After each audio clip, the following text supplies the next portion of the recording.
Some houses are built on foundations of stone. This one was built on a foundation of screams. Welcome to Roots of Fear. They came to document the most haunted house in Australia. The house had other plans.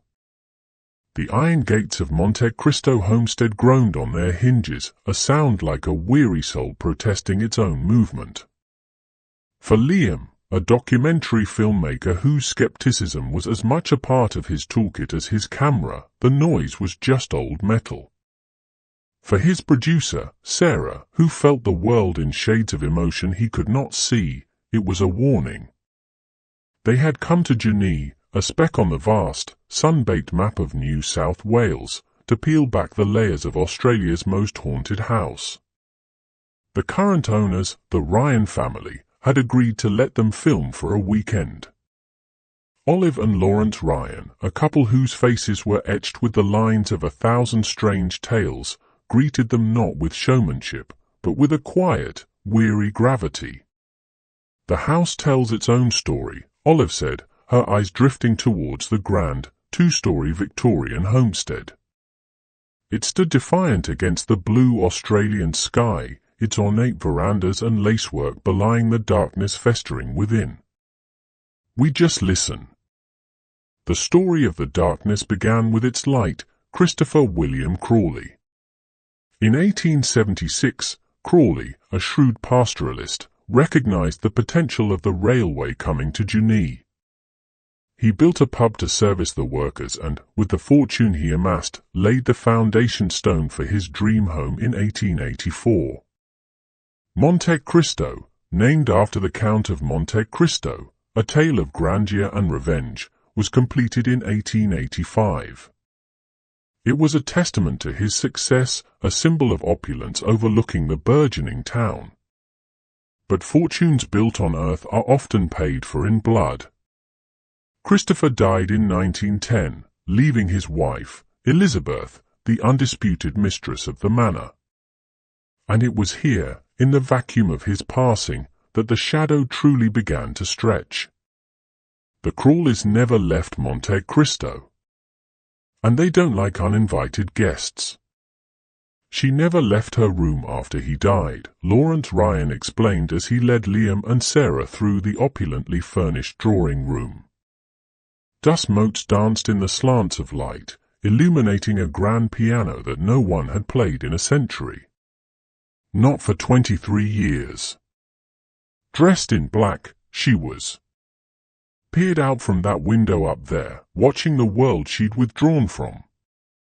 Liam filmed the staircase, a beautiful, sweeping structure of Australian cedar. Sarah, however, felt a chill that had nothing to do with the draft.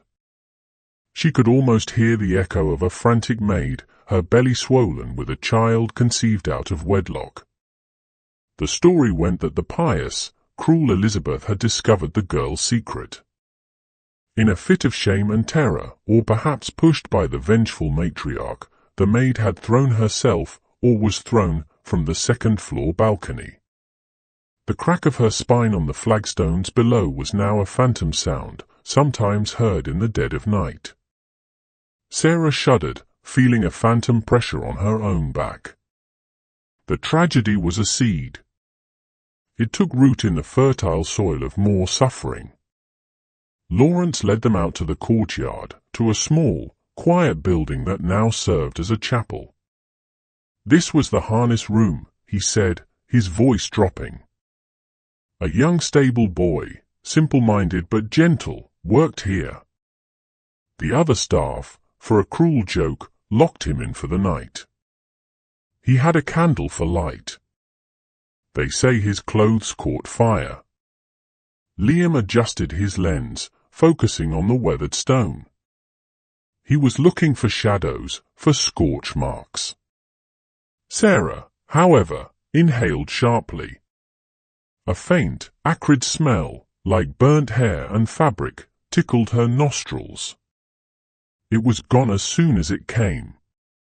He ran out, a human torch, Lawrence continued, his face grim. Died days later, screaming in agony. Some visitors won't come in here. They say they feel his panic, his confusion. And sometimes they feel hands pushing them away. As night fell, the atmosphere in Monte Cristo thickened.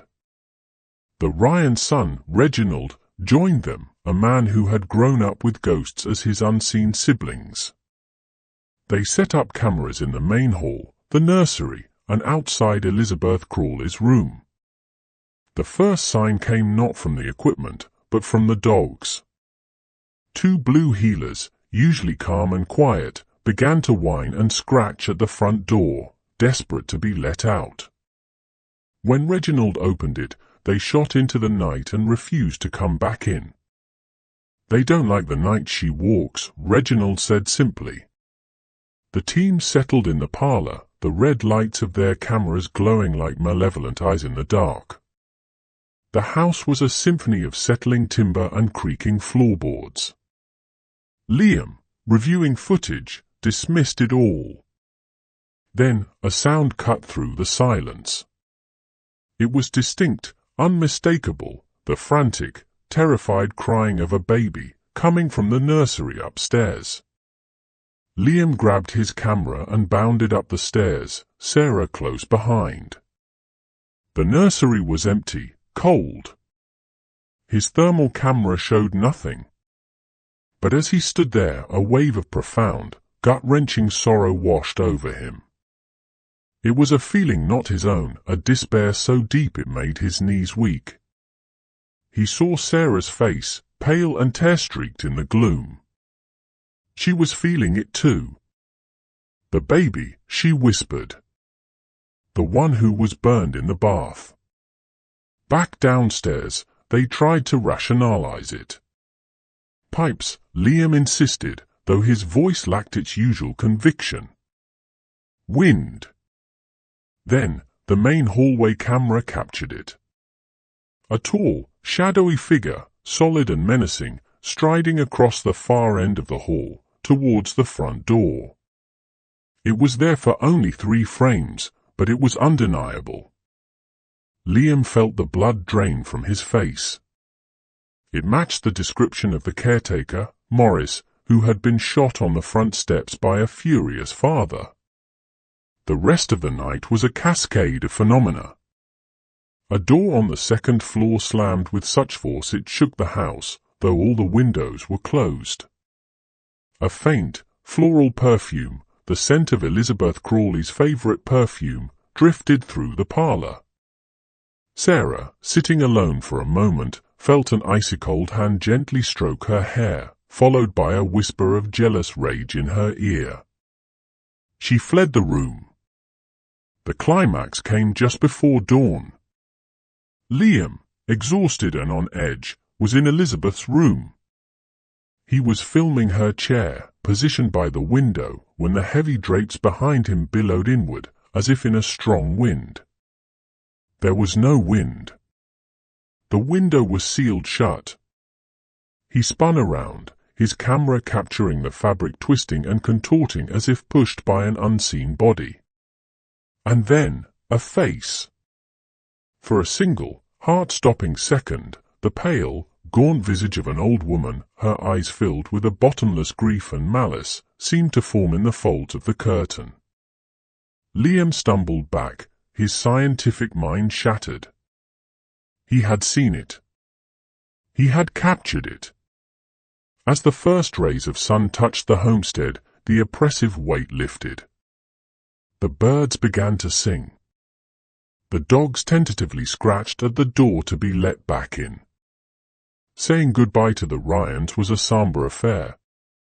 Olive looked at their shell-shocked faces and gave a small, knowing nod. "The house told you its story," she said. On the drive back to Sydney, Liam was silent. He reviewed the footage, the shadow figure, the crying audio, the face in the curtain. It was all there. He had gone to Monte Cristo to debunk a myth and had instead become a part of its enduring legend. Monte Cristo was not a house haunted by ghosts in the simple sense. It was a place where time had fractured, where profound human suffering, the cruelty of Elizabeth, the agony of the stable boy, the despair of the maid, the violence of murder, had seeped into the very brick and timber. It was a reservoir of pain, and it welcomed visitors not to scare them, but to make them witnesses, to ensure that the tragic, forgotten souls of its past were never truly lost to the relentless Australian sun. Liam knew, with a certainty that chilled him to his core, that a piece of that darkness had followed him home, and would linger with him forever.